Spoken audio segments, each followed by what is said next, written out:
14페이지 12번부터 하도록 하겠습니다. 다음 중 경범죄 처벌법상 10만원 이하의 벌금, 구류 또는 가료의 형으로 맞지 않는 것은 1번 빈집 등의 침입, 흉기, 은닉, 휴대, 출판물의 부당 게재 등 감명사칭 등 해가지고 나오는데, 여기 갖다가 경범죄 처벌법은 그 경범죄 그 법률 3조에 가시면, 처벌법 3조에 가시면 경범죄 종류 해가지고 1항에 10만원 이하의 벌금, 구류 또는 가료, 제가 아까 좀 전에 써놨는데, 일반적으로 벌금, 구류, 가료는 형벌에 해당돼요. 그래서 형법 규정에 나와 있습니다. 형법 규정에. 근데 문제는 일반적인 형법은 이거보다 좀 중한 법률을 규정하고 있겠죠. 그런데 경범죄 처벌은 말 그대로 경범죄예요.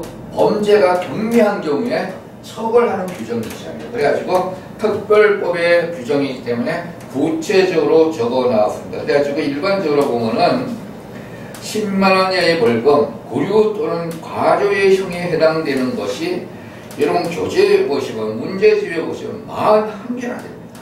41개의 규정이 쭉 나와 있어요. 그래서 무단 출입, 그 다음에 이제 행렬, 방해, 무단 소등, 뭐 이런 것들이 쭉 나와 있어요. 한번, 특히 그 술주하시는 분들, 음주소란, 이것도 여기에 해당되잖아요. 음주소란. 그 다음에 이제 갖다가 그 시대를 따라서 약간씩의 변경은 나와요. 그 다음에 이제 노상방뇨한다는 거. 술 마시고서는 함부로 뭡니까? 생리작용을 밖으로다가 해놓으면 안 돼요. 그 다음에 이제 우리가 전철 타가라 이렇게 보면 구걸하는 행위 있잖아요.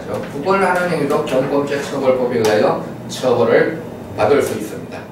그래가지고 이런 것들을 한번 쭉 읽어보시면 약간 재미는 있을 것 같아요. 그렇죠? 한번 읽어보시길 바라고.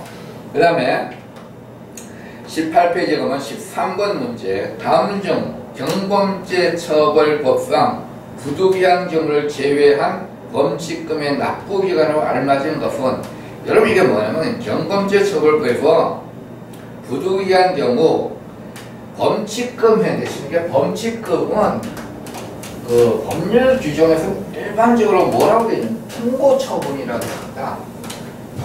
범칙금이라는 게, 이게 여러분 잘 아실 거다. 그 교통범죄 같은 경우도 경찰이 법규 위반하잖아요. 우리 경찰이 이제 법규를 위반하면은 뭐를 하냐면은 우리가 딱지를 끊는 거예요.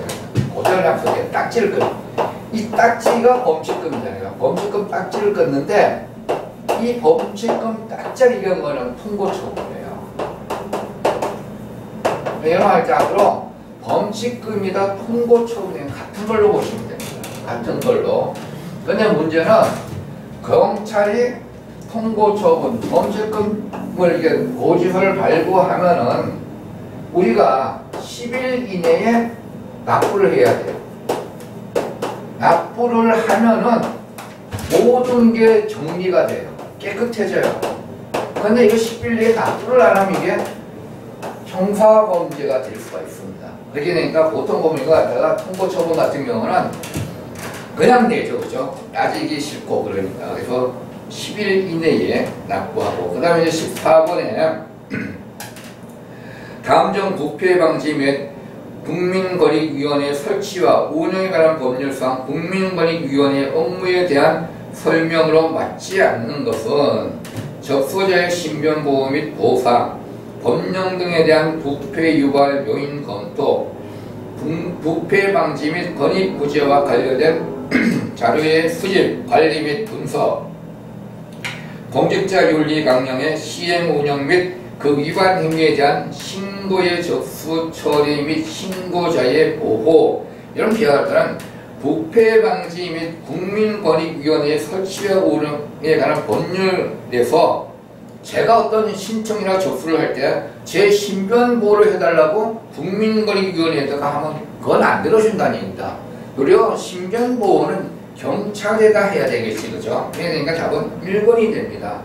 그래서 특히 그 부분은 국민권익위원회 업무에 대한 것은 국민의 권리보호, 권익구제 및 부패 방지를 위한 정책의 수립 및 시행, 건축민원의 조사와 처리 및 이와 관련 시정 권고 또는 의견 표명, 건축민원의 민원을 유발하는 관련 행정제도 및 그 제도의 운영에 개선에 필요하다고 판단되는 경우 이에 대한 권고 또는 의견 표명을 쭉 해가지고 21가지가 정해져 있습니다. 국민거의위원회.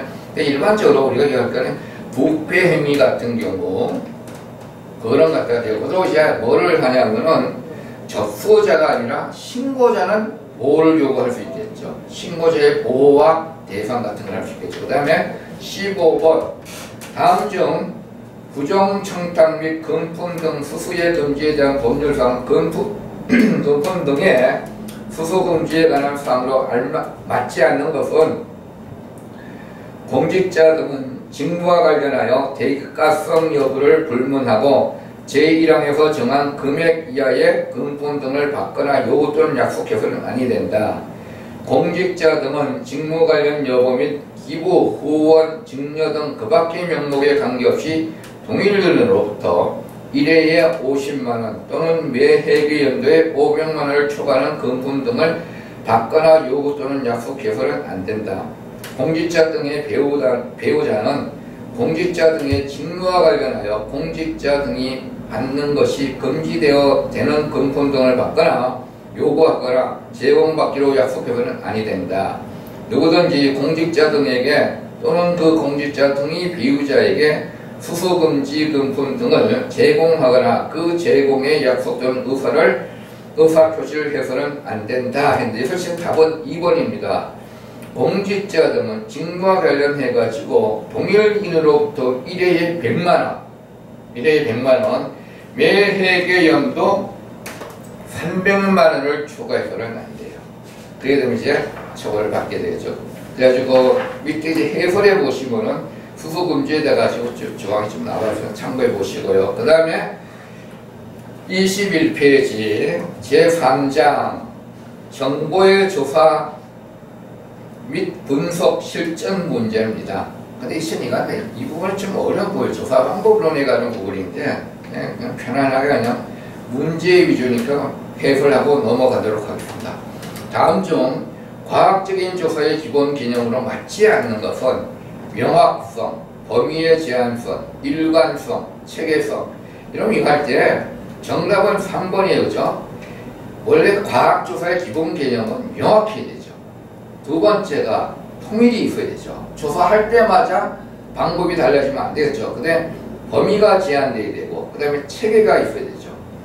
그 다음에 2번에 다음 중 과학적 조작 행위에서 오른 요인으로 맞지 않는 것은 가설 검증에 의한 문제, 변수의 통제에 의한 문제, 계량화의 문제, 체계적 변수의 문제. 여기서는 이제 답은 4번이 되겠죠. 과학적인 조작 행위에서는 요인으로는 가설 검증에 의한 문제, 그 다음에 변수의 통제에 의한 문제, 계량화의 문제와 조작적 정의의 문제가 있겠죠. 세 번째는 다음 중 시뮬레이션의 장점으로 맞지 않는 것은 독립변인의 식별이 가능하다. 반복적인 실험과 분석이 가능하다. 독립변인의 조작이 가능하며 현실성이 높다. 일반적으로 피험자의 가능도가 높다. 여기서 이제 1번 독립변인의 식별이 가능한 것이 아니라 곤란하게 되겠죠. 그 다음에 이제 4번 사례조사의 장점으로 맞지 않는 것은 생활사를 연구하는 데 유용하다. 시간과 비용이 적게 든다. 조사 대상에 제한 없이 포괄적인 인간관계 파악이 가능하다. 연구 대상의 동태적 파악이 가능하며 기능적 관계를 규명하는 데 적합하다. 근데 사례조사의 장점으로 맞지 않는 것인데 시간과 비용이 적게 드는 것이 아니라 사례를 조사하다 보니까 시간과 비용이 많이 소요되게 되겠죠. 그 다음에 5번에 다음 중 자료 수집 방법의 선택 기준으로 맞지 않는 것은 다양성, 신속도와 비용, 주관성, 정확성 했는데 실은 자료의 수집은 객관적성을 가져야 돼요. 그러니까 답은 3번이 되겠죠. 일반적으로 이제 자료 수집 방법의 선택 기준으로 다양성, 신속도와 비용, 객관성, 정확성 등이 있습니다. 여섯 번째, 다음 중 면접조사의 장점으로 맞지 않는 것은 공평한 자료를 얻을 수 있다. 관찰과 병행하여 실시할 수 있다. 질문 과정에서 융통성이 많이 제공된다. 정보의 기록에 제한이 없다. 근데 이거는 면접조사에서는 일반적으로 정보의 기록에 제한이 있는 것이 단점입니다. 있는 것이. 이거 답은 4번이 될 거고요. 일곱 번째, 다음 중 전화조사의 장점으로 맞지 않는 것은 보조 도구를 사용하기가 편리하다. 직업별 조사 적용에 유리하다. 신속하고 효율성이 높다. 현지 조사가 필요하지 않다. 실질적으로 전화조사는 보조 도구를 사용할 수가 없어요. 전화만 사용할 수가 없잖아요. 그래서 일반적으로 장점이 아니라 단점으로 보조 도구를 사용하기가 곤란하다가 단점이 된다. 그 다음에 8번, 질문지법의 장점으로 맞지 않는 것은 비용이 적게 된다. 질문지에 대한 통계가 쉽다. 현장 연구원이 필요하지 않다. 응답자가 충분한 시간을 갖고 응답에 신중을 기할 수 있다. 근데 이제 질문지법에서 답은 2번이 됩니다. 질문지에 대한 통제가 쉽다가 아니라 어렵지, 그죠? 통제가 제대로 안 된다는 거죠, 질문지에 대한 거. 그 다음에 9번째, 다음 중 표본 추출의 장점으로 맞지 않는 것은 신속한 의사결정으로 비용이 절감된다. 전수조사보다 정확한 자료로 인해 세밀한 조사가 가능하다. 정확한 표본 추출이 가능하다. 조사 대상의 오용을 방지할 수 있다. 이것은 실은 3번입니다. 표본 추출은 정확한 표본 추출이 어려워요. 어떤 표본을 가지고 할 거냐, 그게 어려운 부분이죠. 그래서 정확한 표본 추출이 어렵다. 대신 게 단점이 되는 부분입니다. 10번째, 다음 중 표본 추출의 선택 시 유의사항으로 맞지 않는 것은 모집단에 대한 지식의 정도, 조사 요소의 접근 가능, 일반화 가능성의 중요성, 모집단의 성격.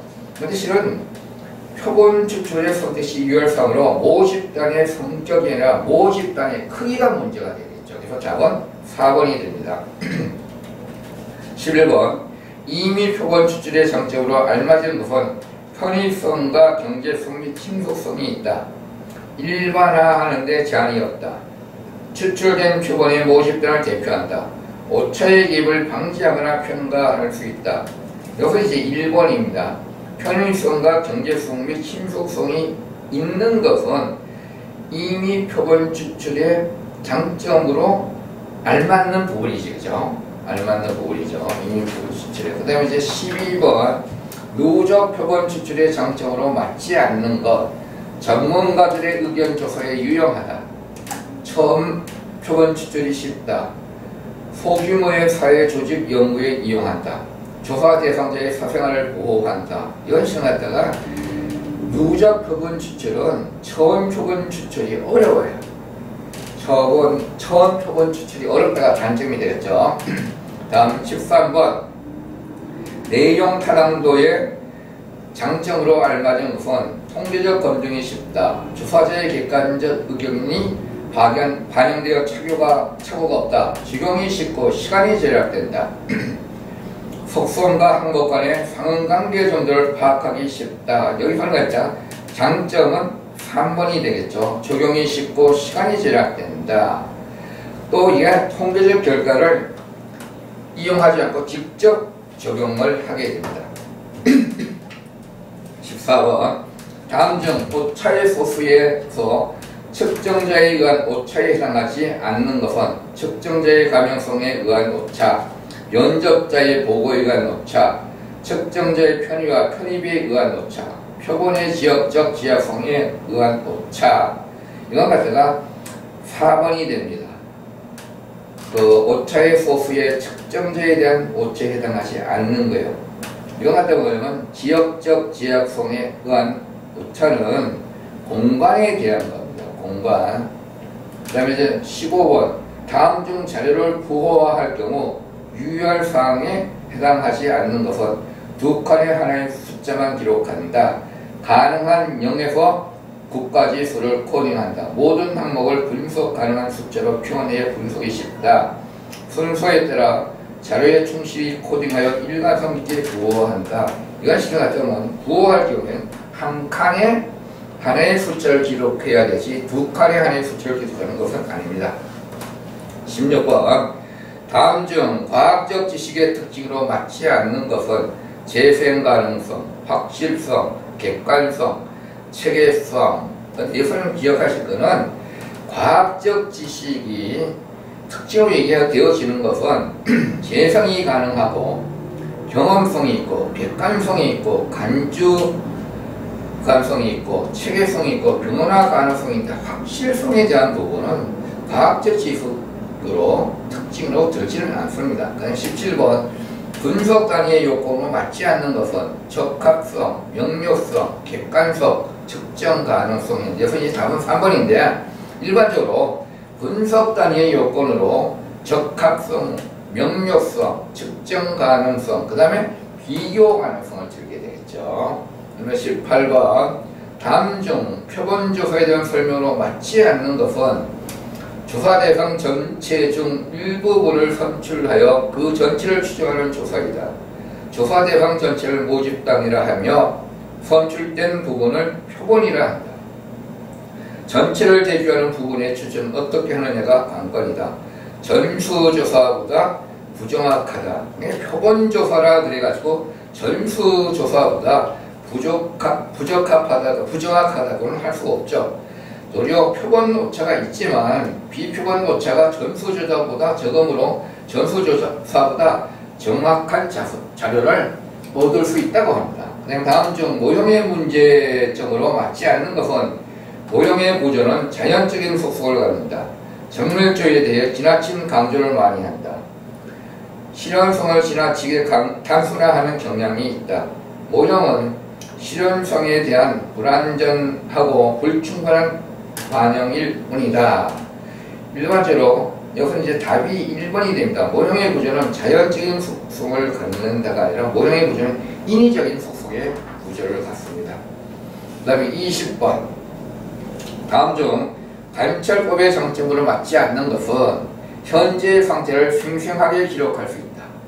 응답 과정에서 오차가 증가할 수 있다. 측정하기 어려운 사실도 조사가 가능하다. 연구 대상의 무의식적인 행동이나 인식하지 못하는 문제도 관찰이 가능하다. 했는데 이것이 갖다가 2번이 됩니다. 응답 과정에서 오차가 감소할 수 있다가 됩니다. 그러니까 오차가 증가하면 이게 단점이 되죠. 그런데 이건 장점을 물어보는 거니까. 21번 인터넷 조사법의 장점으로 맞지 않는 것은 시간 및 공간상의 제약이 적다. 쌍방향 소통이 가능하고 조사가 신속하게 이루어진다. 컴퓨터 시스템을 이용하므로 고정 비용이 발생하지 않는다. 이메일 등을 통해 추가 질문을 할 수 있다. 이게 여기서 이제 답은 3번이 되잖아요. 컴퓨터 시스템을 사용하니까 그 사용 자체가 고정 비용이 되겠죠. 그래서 답은 3번. 컴퓨터 시스템을 사용하므로 고정 비용이 발생하지 않는다가 아니라 발생하게 되겠죠. 그 다음에 22번 다음 중 내용 분석법의 장점으로 맞지 않는 것은 다양한 심리적 변수를 효과적으로 측정할 수 있다. 단철 등의 측정 방법으로는 불가능한 가치 문제에 대한 연구가 가능하다. 실패 시에 다른 조사에 비해 위험 부담이 적다. 분류 범죄의 타당도 확보가 원활하다. 여기서 이제 정답은 4번이 됩니다. 분류 범죄의 타당도 확보가 원활한 것이 되게 어려워요. 어렵고 자료의 입수가 제한되어 있는 경우가 많습니다. 내용 분석법은. 그 다음에 23번 자료 정리에 관한 설명으로 맞지 않는 것은 자료는 수집된 형태로 직접적인 분석이 가능하다. 수집된 자료들은 편집이나 부호화 등의 작업을 거쳐 자료 정리표에 이익이 된다. 수집된 자료들은 일정한 형태를 갖는 자료 정리표가 필요하다. 자료 정리표는 그 자료에 대한 여러 가지 참고사항을 간결하고 종합적으로 밝혀주는 것이다. 그러면 답은 1번이 됩니다. 왜냐하면 자료는 수집된 형태로 직접적인 분석이 가능한 게 아니라 도리어 분석이 가능한 형태로 정리가 되어야 되겠지, 그죠? 그리고 이제 24번 미수집된 자료의 보완의 시기에 대한 설명으로 맞지 않는 것은 맥락적 자료를 수집한 연호가 적당하다. 보완적 방법의 한 가지로 통일되도록 한다. 어떤 사건이나 상호 자료에 대한 자료를 평가하는 것보다 구조적 변수의 미수집 자료를 추정하는 것이 좋다. 정속 변수의 자료가 미수집일 경우 부득이 맥락적 정보에 의존해야 한다. 답은 여기서 2번이 됩니다. 보완 방법은 한 가지로 통일되는 것이 아니라 여러 가지 사정에 따라 자료를 활용하게 되는 것이기 때문에 답은 2번입니다. 그럼 25번 다음 중 표본 추출의 장점으로 맞지 않는 것은 자료 수집이나 집계 및 분석 과정을 신속하게 처리할 수 있다. 모집단의 전체에 대한 조사가 불가능한 경우에 적용할 수 있다. 정확한 전문 지식이 필요하지 않다. 여러 가지 면에서 정보를 얻을 수 있다. 이것도 이제 답은 좀 쉽게 갈 수 있잖아요. 그죠? 일반적으로 정확한 전문 지식이 필요로 하지 않는 분야는 거의 없다고 보면 되잖아요. 그러니까 정확한 전문 지식이 필요하고 특정 성질의 조사 대상을 찾을 때 좋지 않다는 거죠. 26번 질적 자료에 해당하지 않는 것은 범죄형 자료, 명목 척도, 서열 척도, 구간 척도일 때 구간 척도는 양적 자료, 질적 자료, 양적 자료 할 때 양적 자료에 해당한다고 하는 거죠. 27번 다음 중 자료 정리 방법으로 맞지 않는 것은 자료의 양이 많을 경우 막대 그래프를 이용한다. 수집된 자료를 알기 쉽게 정리한다. 도표나 그래프 등을 이용하여 간단한 형태로 나타낸다. 그래프나 도표를 사용하면 많은 정보를 시각적으로 빠르게 전달할 수 있다. 근데 여기서는 실은 자료의 양이 많을 경우에 막대 그래프를 사용하는 것이 아니라 막대 그래프는 자료의 양이 적을 때입니다. 자료의 양이 많을 경우에는 히스토그램 같은 걸 사용한다고 해요. 일반적으로요. 그 다음에 28번 다음 중 질문지 작성 시 유의할 사항으로 맞지 않는 것은 민감한 질문이나 개방형 질문은 질문지의 뒷부분에 배치한다. 답변이 쉬운 질문은 뒷부분에 배치한다. 질문하는 문항들은 논리적 순서에 따라 배치한다. 동일한 척도의 항목들을 모아서 배열한다. 실험할 때 우리 질문지를 작성할 때 일반적으로 앞에 부분에 쉬운 질문을 넣을 거냐 뒷부분에 쉬운 질문을 넣을 거냐. 근데 일반적으로는 쉬운 질문은 앞부분에 배치한다고 합니다. 질문지법은. 그 다음에 29번 우편조사법의 장점으로 맞지 않는 것은 비용이 절감된다. 다양한 대상을 포함시킬 수 있다. 회수율이 높은 편이다. 응답자가 충분한 시간을 가지고 답할 수 있다. 우편조사법은 회수율이 낮은 게 문제예요. 우편조사법은 회수율이 낮아요. 근데 뭐는 있냐면은 비용은 적게 들죠. 집으로 자택이나 개인 사무실로 우편을 보낼 때 비용은 적게 듭니다. 근데 회수하지가 않아요. 반송 봉투까지 보내도 쉽게 돌아오지 않습니다. 그래서 답은 3번이 됩니다. 다음 중 30번 편집의 조건을 맞지 않는 것은 명확성, 일관성, 완전성, 신속성. 원래 편집의 조건은 완전해야 되고요. 일관성이 있어야 되고 명확해야 됩니다. 근데 신속한 것은 편집의 요건이 아니야. 조건이 아니야. 신속한 것보다는 도리어 확실한 게 좋죠. 그래서 완전 일관 명확성을 요구하게 됩니다. 그래서 답은 4번 신속성입니다. 이상 문제에 대해 가지고 민간정보 분석사 시험 대비 민간정보 수집 및 분석 실무에 대한 문제를 풀이를 했습니다. 여러분 좋은 결과 있으시길 바랍니다. 이상입니다. 감사합니다.